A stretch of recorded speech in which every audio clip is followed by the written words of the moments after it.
story you are about to hear is true. The names have been changed to protect the innocent. Fatima Cigarettes, best of all king-size cigarettes, brings you Dragnet on both radio and television.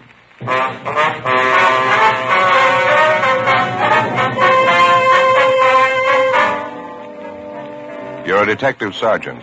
You're assigned to homicide, special detail. There are rumors of an impending war between juvenile gangs in your city. Reportedly, members of both gangs are well supplied with homemade weapons. You don't know when the fighting will break out. You don't know where. Your job? Stop it. Fatima, America's first largest-selling blended cigarette, now king-size. See the difference, taste the difference, smoke the difference. And in Fatima, the difference is quality. See the difference. Fatimas are 21% longer. Taste the difference. Enjoy Fatima's extra mildness. Much different, much better flavor and aroma. Smoke the difference. Get all the advantages of extra length, plus Fatima quality, which no other king-size cigarette has. Yes, in Fatima, the difference is quality. Definitely the best quality in its class, but the same price as the cigarette you're now smoking. So why wait? Switch to Fatima today. Each king-size Fatima gives you a long, extra mild, and soothing smoke with the added protection of Fatima quality. Buy Fatima.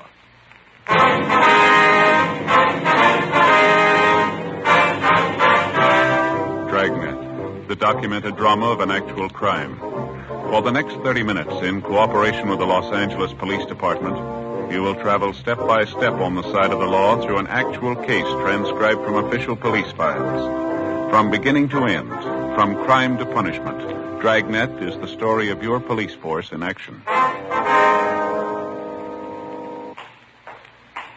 It was Tuesday, October 14th. It was cloudy in Los Angeles. We were working a special detail out of Homicide Division. My partner's Ed Jacobs. The boss is Captain Lorman. My name's Friday.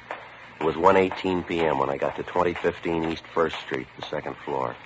Hollenbeck Juvenile Division. Joe? Hi. What'd you find out? Nothing yet. Gardner had to go next door. He'll be back in a minute. Give us a rundown on the thing. Friday, Ed? Hi, Gardner. Hi, how you doing? Good to see you. How are things going downtown? Oh, not bad, a little slow. Here, you got problems. Lots of them. Captain brief you on any of it?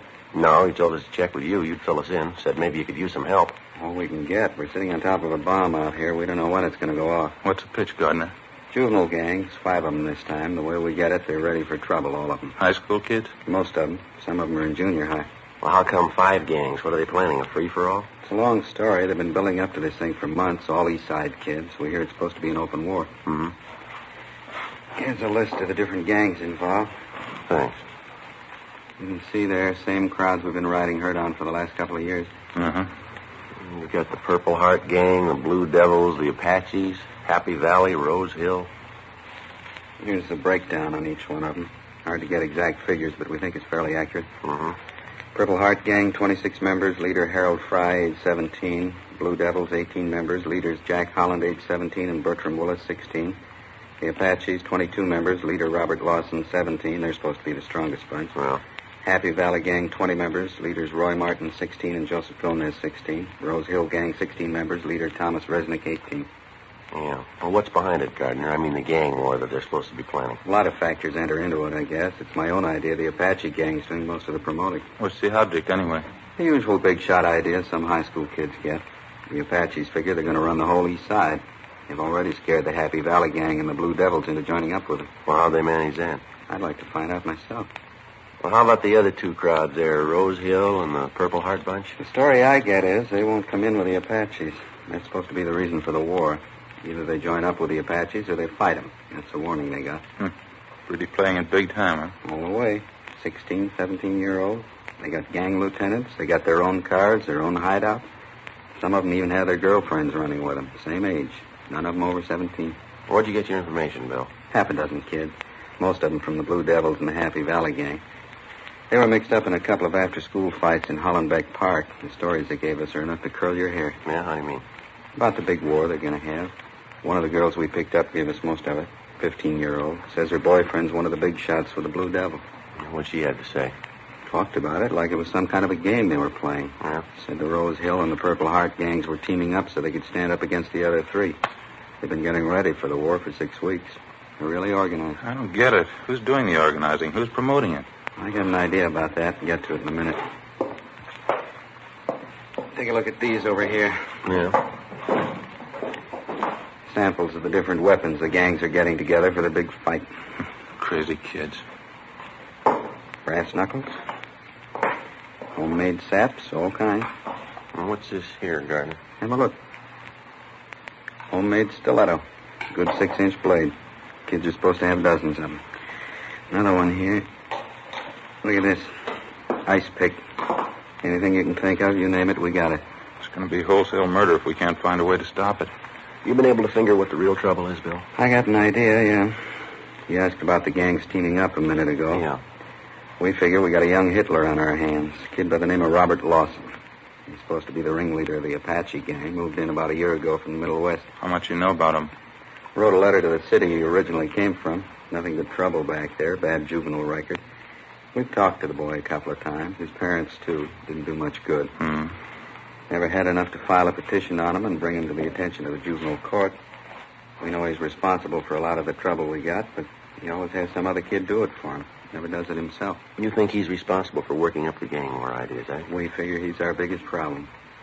We've tried everything to reach the Lawson kid and settle him down. Checked with the teachers at his school, the principal, vice principal. They can't handle him. They figure on expelling him if he doesn't straighten out. Well, how about the other youngsters in these gangs? I mean, besides this Lawson boy here. We've got notifications out for them and their parents. They're supposed to be in here tomorrow night at 7:30. Maybe we can break Lawson's hold on these kids. Sure got me. What's the matter with this Lawson boy's parents? Don't they know what's going on? Can't they control him? Well, we tried to talk to the parents. They think we're wrong. They're proud of the kid. He's got a high IQ. They think he's a natural-born leader. Oh, sure. Yeah. The mother says people just don't understand the boy. Or maybe you should have told him. Huh? San Quentin's full of people we don't understand. The following night, Wednesday, October 15th, the members and ringleaders of the various juvenile gangs, along with their parents, showed up at Hollenbeck Juvenile Division as requested. In questioning each of the youngsters, we definitely confirmed the reports we had of the impending gang war. The interviews also revealed that if and when the fighting did start, it would be more serious than we at first figured. For one thing, there were more youngsters involved than we thought. The gangs had been recruiting new members by the dozen in preparation for the street fights. For another thing, we found out the teenagers weren't carrying around 8-inch knives and brass knuckles just for show. If fighting started, they were ready and willing to use them. We weren't sure how much we could count on it, but after interviewing the parents and advising them how serious the situation was, they promised their full cooperation. Most of them agreed they'd maintain strict check on their youngsters and keep them out of all neighborhood gang activities. Some of the parents took a resentful attitude. They insisted the gangs were harmless. They accused us of picking on the youngsters. A few of the parents didn't even show up at the meeting. Among these were the parents of 17-year-old Robert Lawson, the boy who seemed to be promoting most of the trouble. The following morning, my partner Ed Jacobs and I drove out to his home and we talked with his mother. She was friendly but not too cooperative.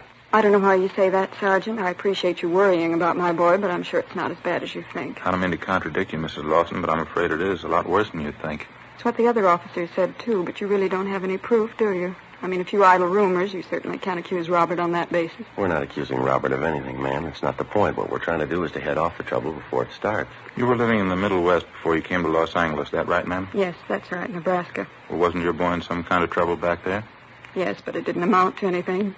Could have been avoided so easily. They just didn't understand Robert. That was the whole trouble. Is he an only child, ma'am? Yes, just Robert. But he's not spoiled. I know it's a great temptation with an only child, but we didn't spoil him. Robert just isn't like that. You allow him quite a bit of freedom, do you, ma'am? I mean, does he go out at night very often? Well, he is 17 years old, going on 18. Yes, my husband and I allow him to go out as often as he likes, as long as he keeps up with his studies. Robert's always done very well. Always tops in his class. Do you know where he spends his time when he goes out at night? He's usually down at the gym or at the library. You know that for a fact, do you? I trust Robert, if that's what you mean. If he tells me that's where he's going, I believe him. The mother can't believe her own son. Who can she believe? How about the company your boy keeps? You know any of his friends, Mrs. Lawson? Few, yes. There's the Miller boy and Jack Holland. They seem to be fine boys. Miller and Holland? Yes. There doesn't seem to be anything wrong with them. Well, there is, ma'am. What? Both of them have juvenile records. Both of them belong to your son's gang. Really, Sergeant, how can you say that? It isn't fair.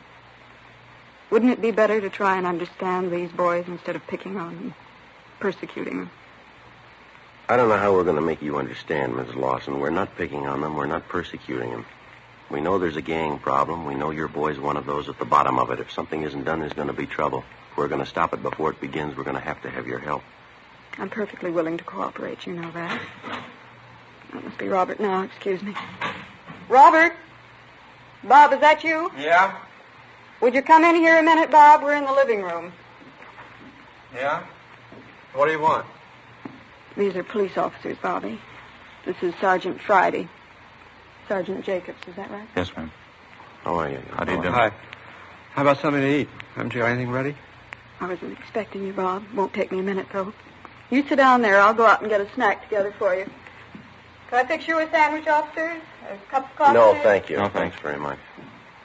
Won't be a minute, Bob. We were just talking about you when you came in. What's it about, Sergeant? You want to see me, or do you just want to talk to my mother? As long as you're here, we'd like to talk to both of you, Bob. I got to take off pretty fast. Just came home to get something to eat. What's it about? It's about Geronimo. That's the gang's code word for the war you're setting up, isn't it? I don't know what you're talking about. Your gang, Bob, the Apaches. We talked to half a dozen of them last night down at the Juvenile Division. Is that right? Now, look, son, we've got the names of everybody in your gang. We know the whole setup. You go ahead with your idea, and you're going to buy a lot of trouble. A couple of cops were here last week. They said the same thing. I don't know any more about it now than I did then. Honest. What's the pitch anyway? You know what the pitch is, youngster. I don't, honest. You're trying to say I'm in a gang, is that it? You're in it up to your neck, son.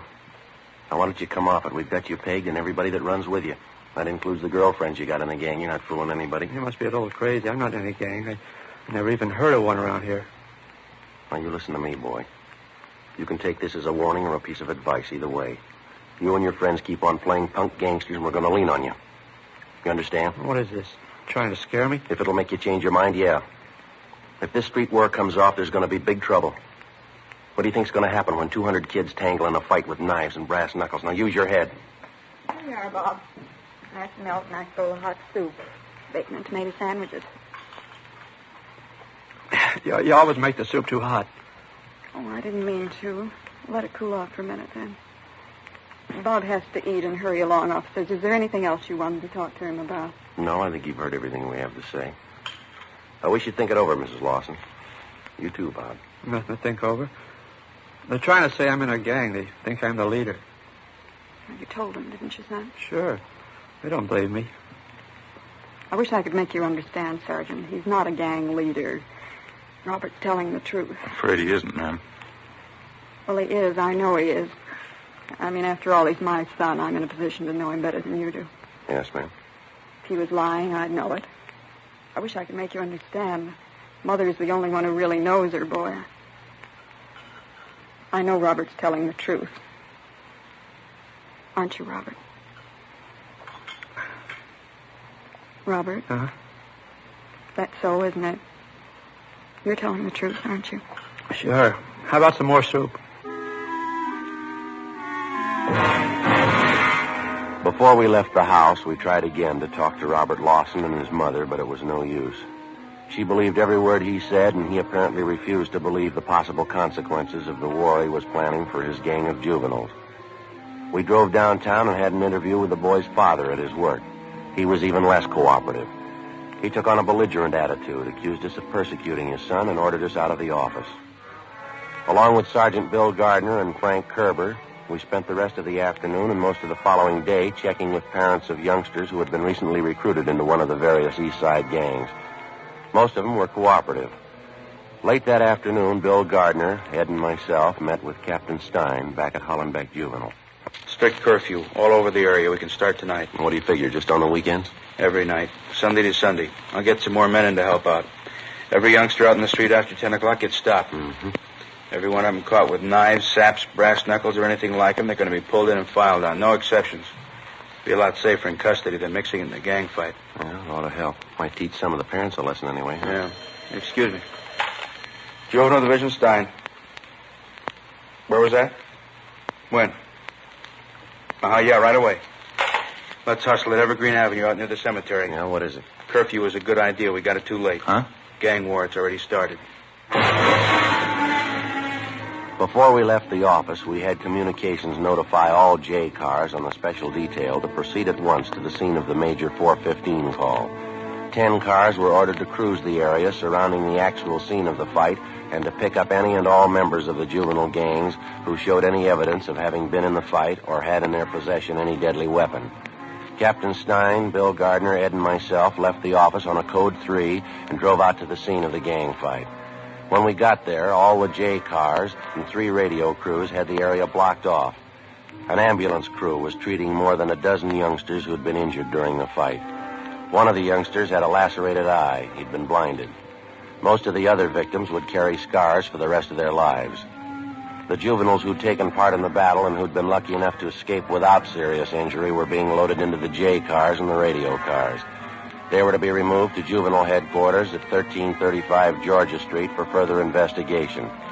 Together with Bill Gardner and Frank Kerber, Ed and I began covering the area, collecting dozens of homemade weapons used in the gang fight. They'd be turned over to Pete Brown, Hollenbeck Juvenile, to be booked as evidence. Joe? Yeah, Ed. Come here a minute. Over here. Yeah. Have a look. Piece of chain, bloodstains on it. Lousy, how vicious can it get? Come on. All right. Across the street there, the car in the driveway. Oh, yeah. Help him, he's hurt. Somebody help him, Bobby. What's the trouble? Bobby, he was in the fight. One of the gang, they stabbed him. He's in the car. Come on. What is it, Joe? Take a look. The Lawson boy, huh? Yeah, knife in his chest. Want me to get the doctor? Yeah, call the coroner, too.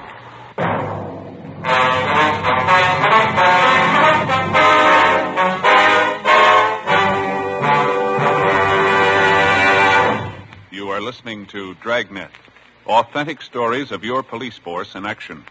Fatima, America's first largest-selling blended cigarette, now king size. See the difference, taste the difference, smoke the difference. And in Fatima, the difference is quality. Yes, you get all the advantages of extra length, plus Fatima quality, which no other king-size cigarette has. That's why week in, week out, year after year, more smokers are switching to Fatimas. 1950, Fatima sales higher than ever before in Fatima history. 1951, another record year. Fatima sales up and up. Why, in 1 month alone, Fatima sales up 110% coast to coast. Friends, in the first months of 1952, to show our confidence in Fatima, we are making a special money-back guarantee to every king-size cigarette smoker. Buy a pack of Fatimas. Enjoy Fatima quality, extra mildness, and superbly blended tobaccos. If you're not convinced Fatima is better than the king-size cigarette you're now smoking, just return the pack and the unsmoked Fatimas before April 1st, and we'll give you your money back plus postage. Fatima, Box 37, New York 1. Remember, each king-size Fatima gives you a long, extra mild, and soothing smoke with the added protection of Fatima quality. Buy Fatima. Best of all, king-size cigarettes.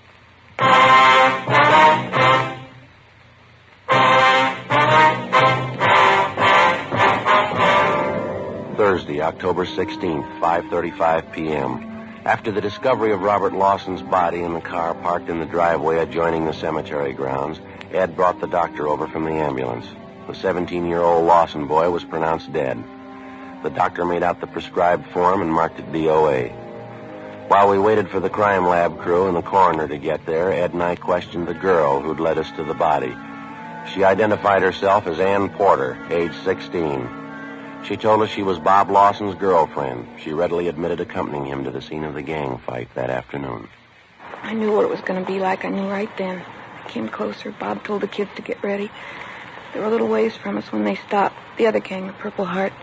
Yeah, go ahead, please. There's a kid by the name of Jumpy. He's the leader. He stepped out in front of them and called to Bob. Called him a bad name, said bad things. This boy you called Jumpy, you know his real name, Ann? No, Jumpy's only his nickname. I know him when I see him, though. I can point him out. Well, what happened after he called Bob? I don't know. What? I don't know. I'm not sure. Everything seemed to happen at once. Bob swore at me, pushed me back, told me to get out of the way. Then he walked up to this kid, Jumpy, right in front of their whole gang. I screamed at Bob. I screamed at him not to. Why'd you scream? What'd you do? He had a chain under his coat. It was kind of a short whip-like. Bob had it doubled up. Yeah. When he went up to Jumpy, Bob had a cigarette in his mouth. He told Jumpy to light it for him. It's supposed to mean he's chicken if he does it. Jumpy laughed at him. Bob took out the chain, hit him across the face with it. Hit him with all his might. Mm-hmm. It knocked Jumpy down. He was laying on the sidewalk. His face was cut bad. Bob had the chain, kept hitting him with it. And somebody gave a yell, and both the gangs started fighting. Were you close to Bob Lawson most of the time? No, not first. There was a lot of yelling and kicking and fighting going on. I ran around and was looking for him. Finally saw Bob. I'm not sure it happened so fast. What happened then? I'm not sure. I thought I saw Jumpy pull a knife on Bob. Long and thin, maybe an ice pick. Yeah. Bobby was still hitting with the chain. It looked like Jumpy hit Bob in the chest with something right over the heart. Bobby stopped. Jumpy did it again. Bobby got white. He looked sick. He turned around and started to run. Well, what happened then? Bobby kept running. I knew he was hurt. I went after him. I saw him fall, but he got up. He kept running. Then one of the other gang grabbed me. They hit me. It's all right. We understand. I didn't find Bob until the fight was over. I heard the cops' cars coming, sirens, coming around from everywhere. I felt sick. I finally found Bob, though. He was laying in the back seat of the car, just laying there. And that's when you called out? Yes. I guess I knew it. As soon as I looked at him, dead white as a sheet. It ain't easy. Not when you find somebody dead, not somebody you love. All right, youngster. It'll be all right. It'll be all right. You're lying. You know that. It won't be all right. Take it easy, Ann. I loved Bob. Didn't you know that? When he graduated, the first thing we were going to get married. As soon as he got out of school, we'd be married. We'd be married. Ann? Ann? Yeah. How old are you? I'm 16. Why? Nothing. It happens to practically everybody. What? People seem to make a lot of mistakes when they're 16.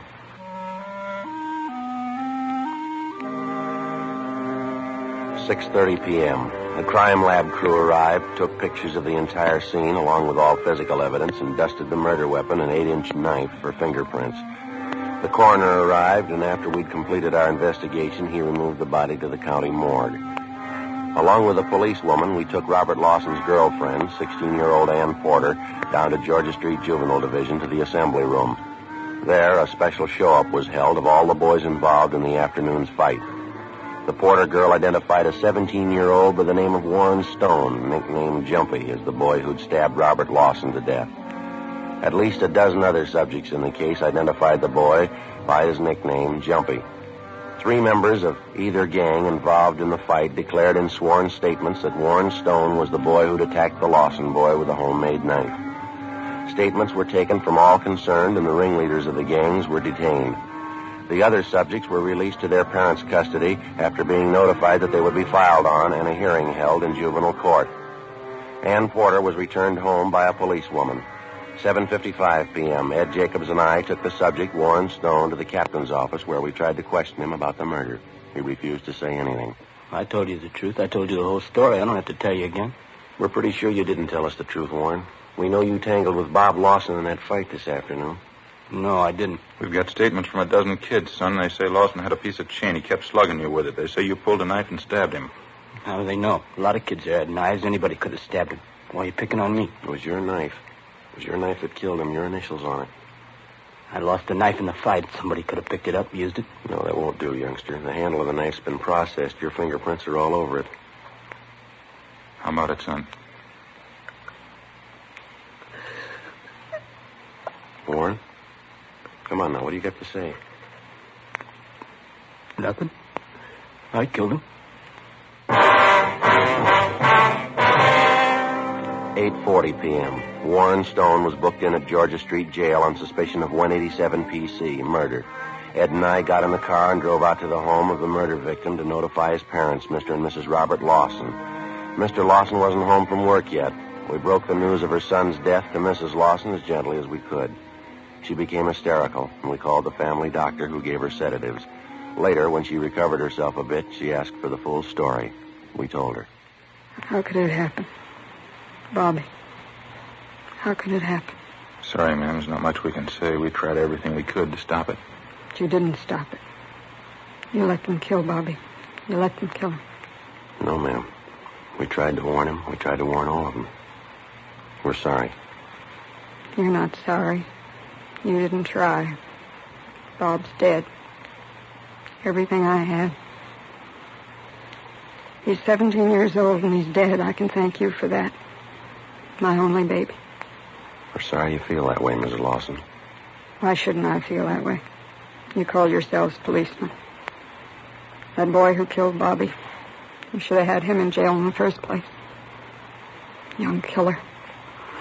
Running around loose, you're as guilty as he is. I'm not defending him, ma'am, but he wasn't a young killer. Didn't even have a juvenile record. I don't care anything about records. He's a killer. He took a knife and he killed Bob, and you let him do it. You let him. I think we better be going in. Yeah. You or your husband will have to identify the body, and tomorrow morning will be all right, the county morgue. Dear God. You'll have to be at the coroner's inquest, too. You'll be notified about the time and the date. I hope you have to live with this. I hope you live with it like I have to live with it. I hope it drives you crazy. I know how you feel, ma'am, but you're wrong. I think you'll realize that. They murdered Bob. You let them kill him. I'll always remember that. All right. And you remember something else.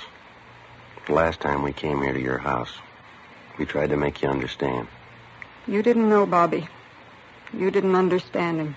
I was the only one. I always knew what he was thinking, what he wanted, what he was going to do. I was the only one. No, ma'am, there was somebody else. What? The boy who killed him.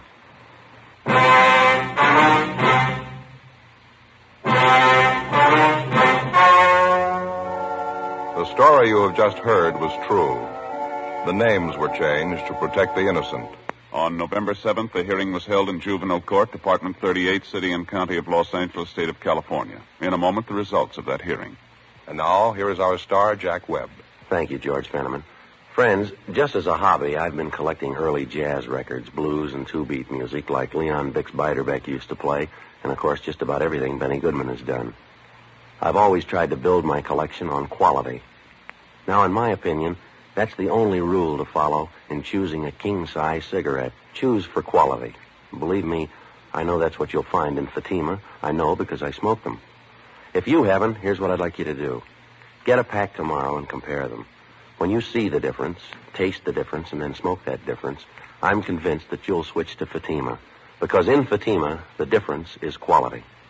Each king-size Fatima gives you a long, extra mild and soothing smoke with the added protection of Fatima quality. Next time, buy Fatima.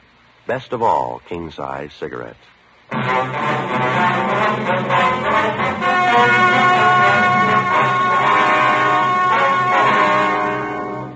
17-year-old Warren Ernest Stone was filed on alleging violation of 187 PC, murder.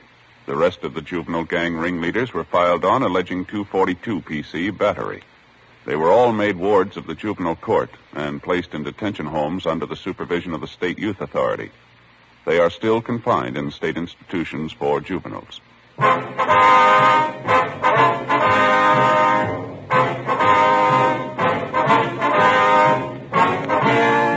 You have just heard Dragnet, a series of authentic cases from official files.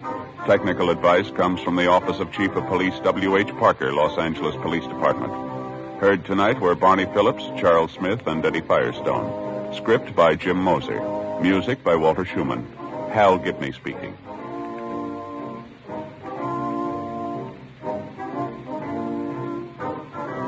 Fatima Cigarettes, best of all king-size cigarettes, has brought you Dragnet, transcribed from Los Angeles. Next, it's David Harding and Counter Spy on NBC.